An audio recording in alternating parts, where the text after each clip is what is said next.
जय गुरु जी संगत जी गुरु जी की डिवाइन कॉल सत्संग प्लेटफॉर्म में आप सभी गुरु परिवार का हार्दिक स्वागत है।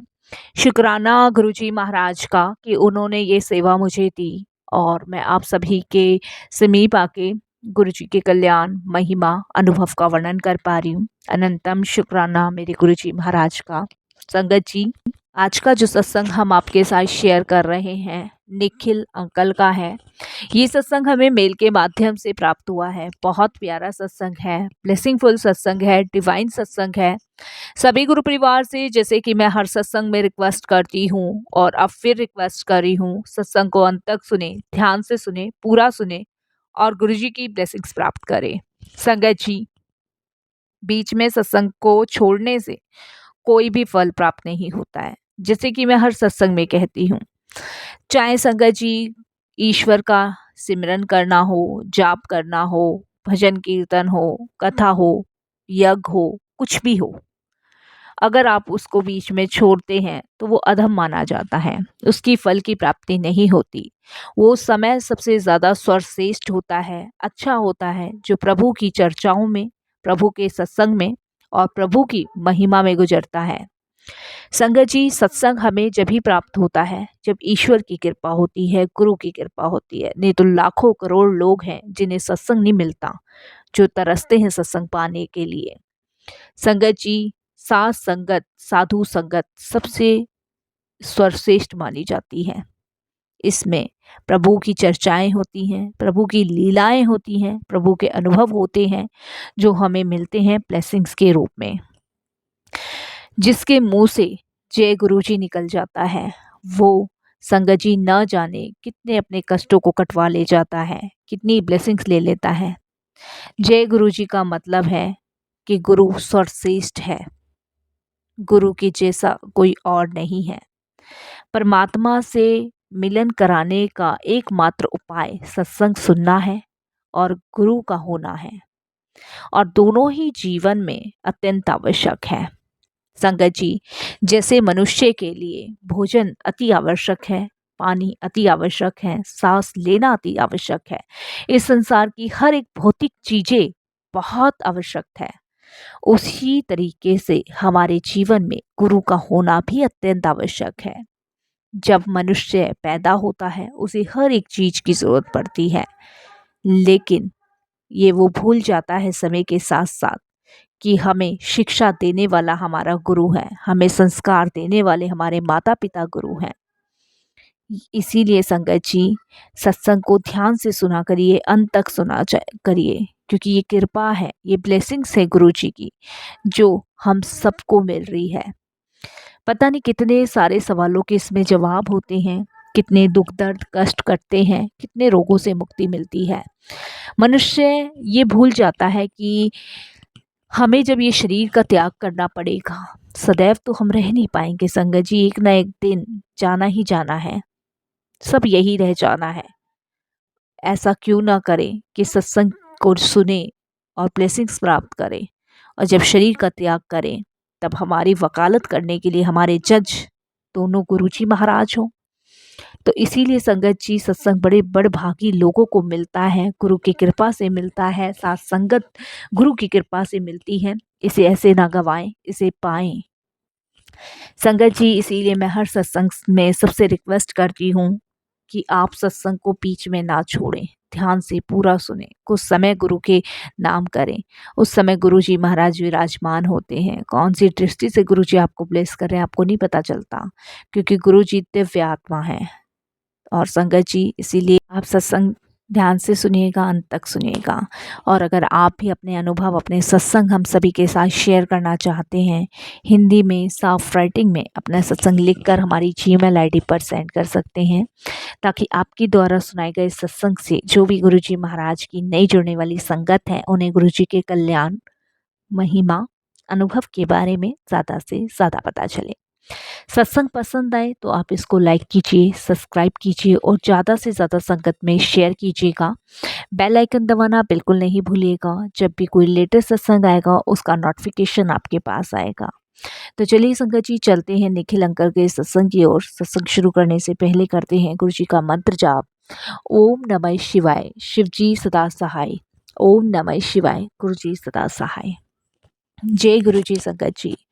संगत जी, मेरा नाम निखिल है और पहले तो मैं गुरुजी का शुक्राना करता हूँ और गुरुजी की प्यारी प्यारी साथ संगत का भी शुक्राना करता हूँ और इस ब्रह्मांड में सभी देवी देवताओं को प्रणाम करता हूँ। संगत जी, गुरुजी से जुड़े हुए मुझे करीबन 7 से 8 महीने हुए हैं और ये मेरा पहला ही शुक्राना सत्संग है। बहुत लंबे टाइम से मैं सोच रहा था कि मैं गुरुजी का एक शुक्राना सत्संग करूँगा शेयर, बट नहीं कर पा रहा था क्योंकि जब तक कहते हैं ना गुरुजी की आज्ञा नहीं होती, गुरुजी की कृपा नहीं होती, तब तक हम सत्संग शेयर नहीं कर पाते। तो आज गुरुजी की कृपा हुई, आदेश हुआ, तो ये सत्संग मैं शेयर कर रहा हूँ। कोई भूल चूक हो, कैसी भूल चूक हो, साथ संगत जी आपसे भी क्षमा है, मेरे प्यारे गुरु महाराज से भी। संगत जी, गुरुजी से जुड़ने से पहले लाइफ बहुत डिस्टर्ब चल रही थी और उसका डिस्टर्ब होने का कारण मेरी वाइफ और मेरी बेटी थी। संगत जी, मेरी वाइफ और मेरी बेटी इसलिए थे कि संगत जी उन लोगों ने मुझे छोड़ दिया था और उसका रीज़न, उसका कारण सिर्फ एक ही था कि मैं जॉबलेस था। संगत जी, मैं बहुत परेशान था। मेरा अपना बिजनेस था जो कि गुरुजी से मिलने से पहले बंद हो गया था और इसके कारण संगत जी जब बिजनेस बंद हुआ तो मेरी वाइफ ने, मेरी बेटी ने, दोनों ने ही मुझे छोड़ दिया मेरे बुरे हालातों के ऊपर। संगत जी, मेरा परचूनी का बिजनेस था, थोक विक्रेता था और होलसेल के रेट पे मैं माल को सप्लाई करता था। संगत जी, मेरी 2 शादी हुई हुई हैं और मैं अपनी सेकंड वाइफ के साथ रहता हूँ। पहली वाइफ ने मुझे छोड़ दिया था और मेरी बेटी ने भी मुझे छोड़ दिया था। उसका सबसे बड़ा रीज़न, कारण ये था कि संगत जी जो भी मेरे पास धन संपत्ति थी, जो भी कुछ था, वो मैं चाहता था कि मैं दोनों में आधा-आधा बाँटूँ। लेकिन संगत जी किसी कारणवश जो भी मेरे पास पहली प्रॉपर्टी थी, जो भी धन था, वो सब मेरी पहली वाली वाइफ़ के नाम था और जो मैं कमा रहा था वो मैं दूसरी वाइफ़ के नाम करना चाहता था। उससे मेरे 2 बच्चे हैं, उनको देना चाहता था।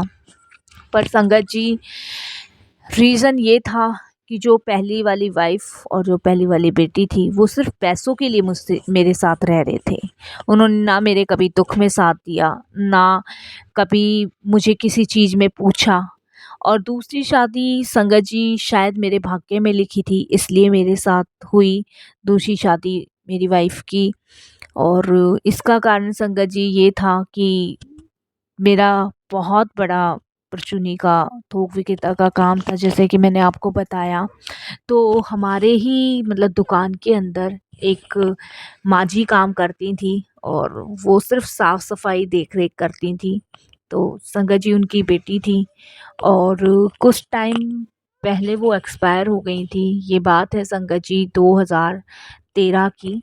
कुछ टाइम पहले वो एक्सपायर हो गई थी। तो उसके बाद संगत जी उनकी बेटी थी, उनके फादर थे नहीं। तो संगत जी ये सोचकर, वो कहते हैं ना कि एक को सहारा मिल जाएगा, तो इसलिए मैंने शादी कर ली और शादी भी मैंने संगत जी अपनी पहली वाइफ़ की रज़ामंदी में ही करी और मैंने उनको बोला था कि तुम देख लो आगे कोई प्रॉब्लम ना हो। तो मेरी बेटी थी संगत जी और मेरी वाइफ़ थी, तो उनको कोई ऐतराज़ नहीं था। उन्होंने कहा हमें कोई ऐतराज़ नहीं है, किसी को सहारा मिल रहा है, हमें कोई ऐतराज़ नहीं है। उनकी रज़ामंदी से संगत जी मैंने कोर्ट मैरिज करी थी। लेकिन मुझे ये नहीं पता था कि संगत जी जो पहली वाइफ़ और मेरी बेटी है खुद ही, ये दोनों संगत जी मुझे छल-कपट से इसमें डाल रहे हैं दलदल में। वो कहते हैं ना संगत जी कि सामने कुछ और पीछे कुछ और हो रहा था। संगत जी दोनों वाइफ़ मेरी एक साथ मेरे घर में ही रह रही थी। उसको सहारा मिल गया था और संगत जी मुझे ये लग रहा था कि शायद मेरे इससे किसी का भला हो जाए। तो जब मेरी वाइफ़ एग्री हुई, सब कुछ ठीक चल रहा था संगत जी। उसके बाद संगत जी घर में थोड़ी बहुत लड़ाइयाँ शुरू हो गई। लड़ाइयाँ शुरू हो गई, बिज़नेस ऊपर-नीचे चलता ही चलता है संगत जी।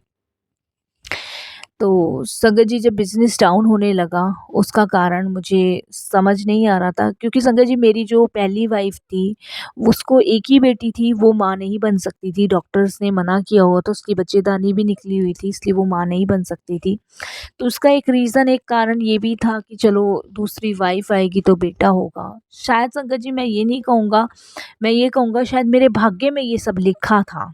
तो संगत जी 2019 तक सब ठीक रहा। ठीक है, थोड़ी बहुत लड़ाइयाँ होती थी, झगड़े होते थे, और 2000 संगत जी 17 में मेरे को एक बेटा हुआ, और संगत जी 2020 में मुझे दूसरा बेटा हुआ दूसरी वाइफ़ से। सब ठीक चल रहा था, लड़ाई झगड़े हो रहे थे, सब कुछ हो रहा था, फिर भी कॉम्प्रोमाइज़ करके सब सही चल रहा था। इतना टाइम हो गया था दोनों वाइफ़ को। संगत जी उसके बाद मेरी थोड़ी बीच में तबीयत ख़राब रहने लगी और मेरा बिज़नेस डाउन हुआ। तो संगत जी मुझे वो बिज़नेस बंद करना पड़ा, थोक विक्रेता का जो परचूनी का काम था वो मुझे बंद करना पड़ा, क्योंकि संगत जी बहुत ज़्यादा लॉस उसमें हो गया था, तो इस कारण मुझे वो बंद करना पड़ा।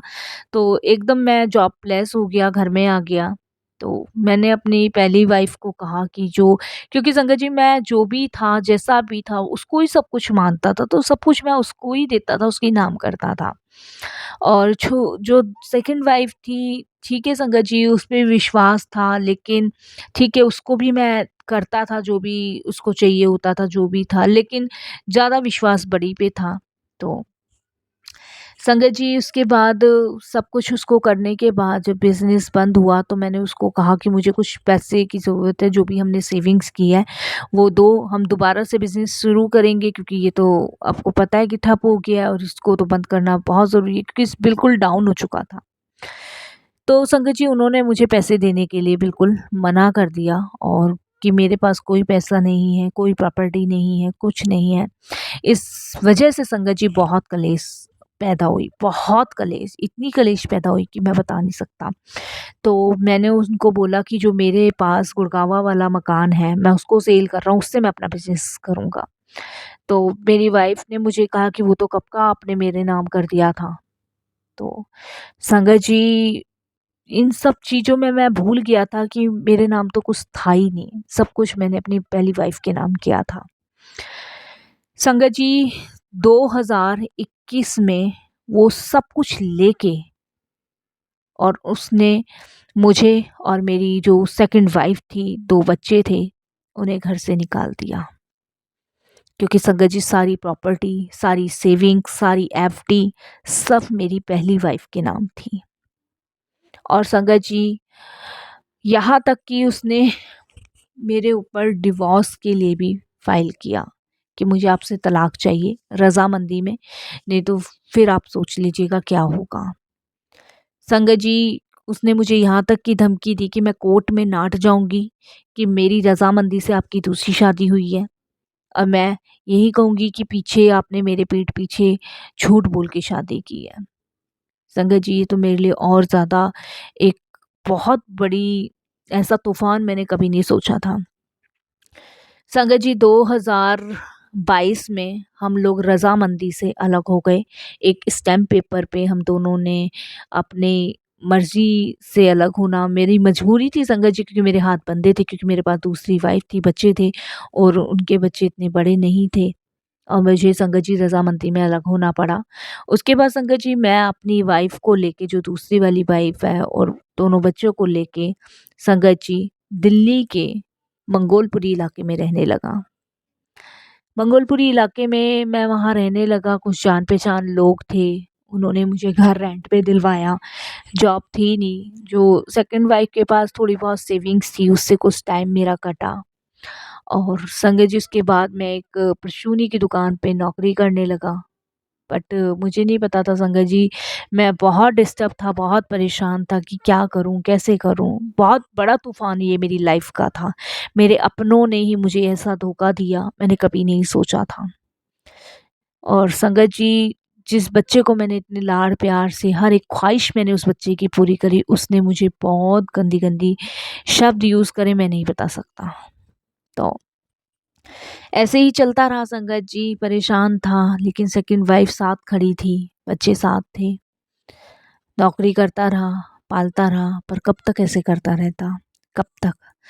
तब संगत जी, एक जिस दुकान में मैं काम करता था, उस दुकान में एक लड़का गुरुजी की संगत का था, वो गुरुजी को मानता था। तो संगत जी, दोपहर के समय जब लंच होता था तो मैं ऐसे ही परेशान बैठा रहता था, क्योंकि मेरी पूरी दुनिया हिल चुकी थी, मेरी पूरी ज़िंदगी की कमाई, मेरा सब कुछ ख़त्म हो गया था और सब कुछ नहीं था मेरे पास। संगत जी, उसके बाद ये सोच-सोच के हैरान होता था कि मैंने क्या नहीं किया अपनी वाइफ़ के लिए, अपने बच्चे के लिए, और आज इन्होंने मेरे साथ ऐसा किया। तो ये सोच-सोच के घबराता था संगत जी। जिस दुकान में मैं काम करता था उसी में गुरु परिवार की संगत का एक बच्चा था, जिसकी उम्र थी संगत जी 22 या 23 साल। वो बहुत गुरुजी को मानता था, और जब उन्हें मुझे उदास देखा तो उन्होंने मुझसे पूछा कि भैया आप कैसे इतने उदास बैठे हो। तो मैंने उन्हें सारी परिस्थिति बताई। तब उन्होंने मुझे कहा कि भैया आप बड़े मंदिर क्यों नहीं जाते, गुरुजी के दरबार माथा टेक कर आओ, और आप अपनी सेकंड वाइफ और बच्चों को भी लेके आओ, देखो आपका कैसे गुरुजी महाराज हाथ पकड़ते हैं। उसने अपने भी कुछ सत्संग मुझसे शेयर किए। उसने मुझे एड्रेस दिया और उसने कहा कि कोई कन्फ्यूज़न हो तो आप मुझे फ़ोन कर लीजिएगा। सोमवार को मैंने छुट्टी करी दुकान से। बीवी बच्चों को तो लेके नहीं गया संगत जी, सबसे पहले मैं खुद वहाँ गया। वहाँ जाने के बाद संगत जी, मैंने वहाँ जाने के बाद माथा टेका। जब मैंने माथा टेका तो वहाँ कुछ सेवादार ऐसे थे, जो उस टाइम संगत जी भीड़ नहीं थी, शाम का समय था और कुछ संगतों को बैठने के लिए कह रहे थे। तो वहाँ शबद आरती वगैरह ये सब का टाइम था, वो चल रहे थे। मैं वहाँ बैठा और मेरे अकस्मात आंसू निकलने शुरू हो गए। मैं रोने लग गया और मन मन ये अरदास करने लगा कि मुझे नहीं पता गुरुजी, मैं पहली बार आपके दरबार आया हूँ, पर मेरी पूरी दुनिया लुट चुकी है, पूरी दुनिया हिल चुकी है। आज की डेट में मेरे पास कुछ नहीं है, मैं खाली हाथ आया हूँ। ये खाली हाथ मैं आपके दरबार आया हूँ, जो आपको मेरे लिए उचित लगे वो करो। बाकी मेरा गुरुजी अब जीने का मन नहीं है, क्योंकि मेरा मन नहीं था जीने का। क्योंकि मैं, वो कहते हैं ना संगत जी, मैं अंदर से पूरी तरीके से टूट चुका था। सब कुछ मेरा बिखर चुका था, सब कुछ। अरदास करके, माथा टेक के, लंगर करके मैं वहाँ से घर वापस आया। पूरी रात मेरी आंखों से आंसू ही निकलते रहे, यही सोच के कि आखिर ऐसा क्या हुआ, क्यों ऐसा किया उन लोगों ने, क्यों नहीं। पूरी रात ऐसे ही रहा। अगले दिन दुकान पे गया तो वो लड़का मुझसे पूछता है, अजय नाम था, कि भैया आप गए कि नहीं गए। मैंने कहा मैं गया था, मैं माथा टेक कर आया। तो कहते हैं कि अब आप निश्चिंत हो जाओ, देखो गुरुजी कैसे आपकी पुकार सुनते हैं। संगत जी, अभी बस मैं उसको ये बता ही रहा था कि इतने में मालिक मुझे आवाज़ देता है, और मैं जब जाता हूँ उनके पास तो मुझे कहते हैं कि हमने एक दुकान खोली है नई, और तुम पहले भी तुम्हारी बहुत बड़ी थोक की दुकान थी, क्या तुम उस दुकान को संभाल सकते हो।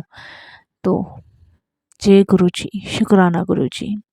संगत जी, वो दुकान उन्होंने मुझे संभालने को दी। और संगत जी, जिस दुकान में मैं काम करता था उसमें मुझे सिर्फ 13-14 हज़ार रुपये मिलते थे, और जो दुकान उन्होंने दूसरी जगह खोली थी वो मुझे संभालने के लिए दी गई, उसमें उन्होंने मेरी सैलरी 20,000 रुपये करी।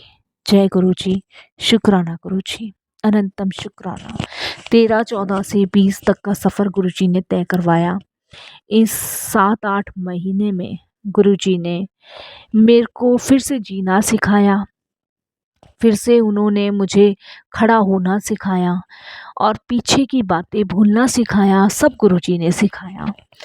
इस 7-8 महीने में गुरुजी ने ऐसा मुझे फ़ील करवाया कि शायद ये जन्म मेरा दोबारा हुआ है, और ये जन्म, ये रिस्पॉन्सिबिलिटी मुझे मेरे बच्चों को पालने में और मेरी जो दूसरी वाइफ़ है उसको पालने में करवाई है।